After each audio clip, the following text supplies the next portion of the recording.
This all went down last Christmas, and I'm still wrapping my head around it. My name's Emily, I'm 34, and I work as a senior editor at a major publishing firm in the city. I've been there 6 years, and the pay is solid.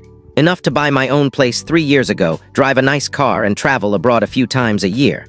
I love exploring new places, and I always brought my family along for the ride. My parents, both in their mid-60s, and my younger brother, Jake, who's 29, joined me on these trips. I covered everything: flights, hotels, dinners, you name it. It never felt like a burden because I thought we were tight. My parents live about an hour away in the suburbs. Dad was a mechanic until he retired 2 years ago, and Mom worked as a librarian until she quit 6 years back. Jake, well, he's never quite found his footing.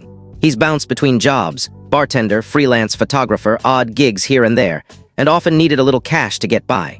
For the past 4 years, I've been helping them financially. I've been paying their $1,300 monthly mortgage through an automatic transfer from my account. It seemed like the right thing to do since Dad's pension barely covered their bills. I also added them to my work's health insurance plan, great coverage they couldn't afford otherwise. It wasn't cheap, but I figured it was worth it. Christmas was always a big deal at my parents' house, a tradition we never skipped.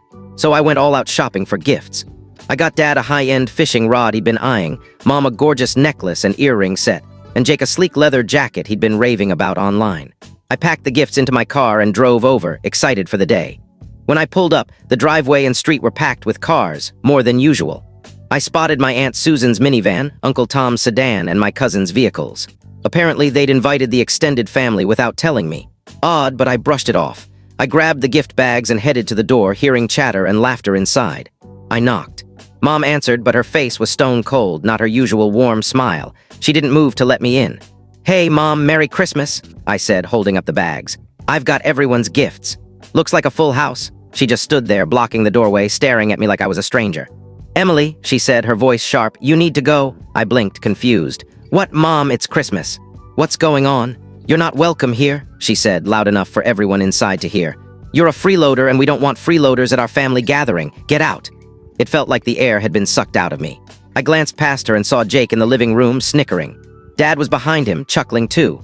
My aunt, uncle, and cousins stood there, smirking like they were watching a reality show. "Mom, what's this about?" I asked, still clutching the gift bags. "What did I do?" "You know what you did," she snapped. "Now leave before I call the cops." I stood frozen for a moment, staring at them. Jake was still laughing, Dad looked smug, and no one, not a single person, spoke up for me. I didn't cry or yell. I didn't throw the gifts or make a scene. I just gave Mom a small smile, turned, walked back to my car, and drove home. The hour-long drive was a blur. I felt numb, like this was some bizarre dream. When I got home and sat in my driveway, reality hit. My own family had just humiliated me in front of everyone, called me a freeloader, and kicked me out of Christmas. I went inside, grabbed a bottle of Merlot I'd been saving, and poured a generous glass. Sitting on my couch, I tried to make sense of it all. Then it clicked. A phone call from Jake a month earlier. He'd called all hyped up about this new girlfriend he'd met at a club. She's perfect," he'd said. "She's from a wealthy family, super sweet, and I think she's the one." "That's awesome, Jake," I'd said. "I'm thrilled for you." "Yeah, and she wants to take me on this insane trip to Europe, Paris, London, the works." "Wow, that's incredible." Then his tone shifted. "There's just one thing. She needs me to cover $8,000 for the trip. To prove I'm serious about her, you know? She's had guys use her for her money before." I laughed, thinking it was a joke. "Wait, she's asking you to pay for her trip?" "It's not like that," he said, getting defensive. "It's a test to show I'm not after her cash. This is my shot at something real." "Jake, if she's got money and she's making you pay, she's the one using you." He got upset. Please, you've got plenty of money. $8,000 is nothing to you. This is my chance at happiness." "I'm not paying for your girlfriend's vacation," I said firmly. "If she can't afford it, she shouldn't be planning it." "You're ruining my life," he shouted, then hung up. An hour later, Mom called. "Emily, why is Jake so upset?" "He says you won't help him with something important." "He wants $8,000 for his girlfriend's trip, Mom. That's ridiculous." "You have the money," she said coldly. "This could be Jake's chance to settle down with someone good. Why are you being so selfish?" "Selfish? I pay your mortgage every month. How is that selfish?" "That's different. We're your parents. Jake's trying to build a future and you're blocking him." Then she hung up. After that, radio silence. No calls, no texts. I didn't reach out either. Curious, I checked Jake's social media a couple of weeks later. Sure enough, he'd posted a cryptic quote about cutting out toxic people and moving on. He'd broken up with a girlfriend. I wasn't surprised. She sounded like trouble from the start.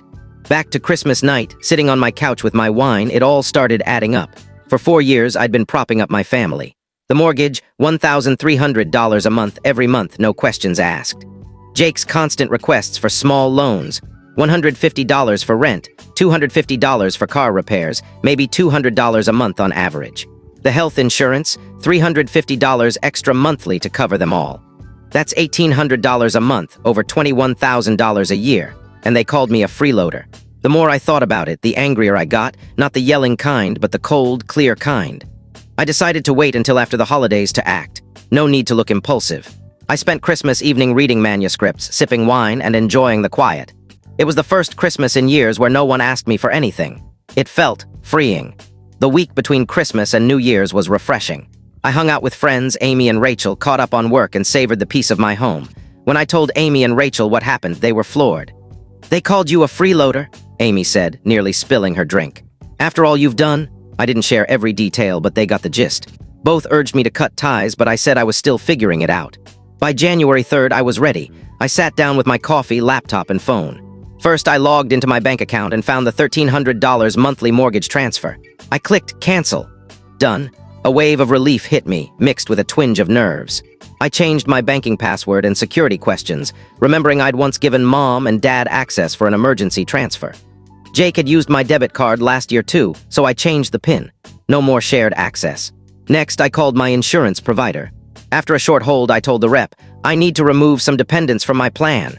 I listed Mom, Dad, and Jake. The rep was professional, confirming their details. "The changes will take effect at the end of the month," she said. "They'll get letters in the mail." Perfect. I went through every bill and subscription. I'd been paying for Dad's Hulu account because he couldn't figure it out. Cancelled. Jake's phone bill was on my plan after he'd fallen behind last year. Cancelled. By the end, I'd cut off about $2,100 a month in support, money I could now save, invest, or spend on myself. Then I waited. On January 6th, my phone lit up. Mom called 5 times. I didn't answer. Dad called twice. Ignored. Jake sent a flurry of texts. What's going on with the mortgage? Mom's freaking out. You need to fix this ASAP. This is so petty. Just because I didn't listen about my ex doesn't mean you screw over Mom and Dad. Dad texted, "Emily, your mother's upset. Call us to sort out this bank issue." Mom's messages were frantic. "The mortgage company's threatening late fees, our credit's at stake." Jake's got nastier. "You're being vindictive. You ruined my relationship and now this." I didn't respond. If they thought I was a freeloader, they could figure out how to pay their own bills. On January 9th, I came home to find Mom, Dad, and Jake on my porch looking furious. Mom was wringing her hands, Dad's arms were crossed, and Jake was glaring at his phone. I took a deep breath, got out of my car, and walked up. "Hi," I said. "Don't hi us," Mom snapped. "Why would you do this?" Dad added. "This is unacceptable, Emily, fix it now." "I know what I did," I said calmly. "I stopped paying your bills. That's our house," Mom's voice cracked. "We could lose it. Then pay for it yourselves," I said. Dad stepped closer. "What's gotten into you? This isn't how we raised you. What's not right is you calling me a freeloader after I've supported you for years. You said it, Mom, at Christmas in front of everyone." Mom's face fell. "I was upset, Emily. I didn't mean it." "You seemed pretty sure when you said it. And Jake, you laughed. Dad, you smirked. Everyone just watched like it was a joke." "We weren't laughing at you," Dad said, shifting uncomfortably. "It was just a tense moment." "Bullshit," I said, surprising myself. "You all thought it was funny to kick me out. After I've paid your mortgage, your insurance, Jake's bills, everything." Mom sat on my couch, uninvited. "Emily, please, I was upset because Jake's relationship fell apart. I blamed you and I shouldn't have. Let's fix this." "Fix what?" I said. "You called me a freeloader. Freeloaders take money, not give it, so I stopped giving." The room went quiet. Mom tried again. "I said something awful, but this is extreme. You're putting our home at risk." "I'm not doing anything," I said. "I'm just not paying for it anymore." Jake threw up his hands. "Fine, we screwed up, but this is too much." "No," I said. "What's too much is me bankrolling your lives and getting humiliated for it." They left without another word. I haven't heard from them since, and I'm not sure I will. For the first time, I'm focusing on me, my money, my peace, my life, and it feels good.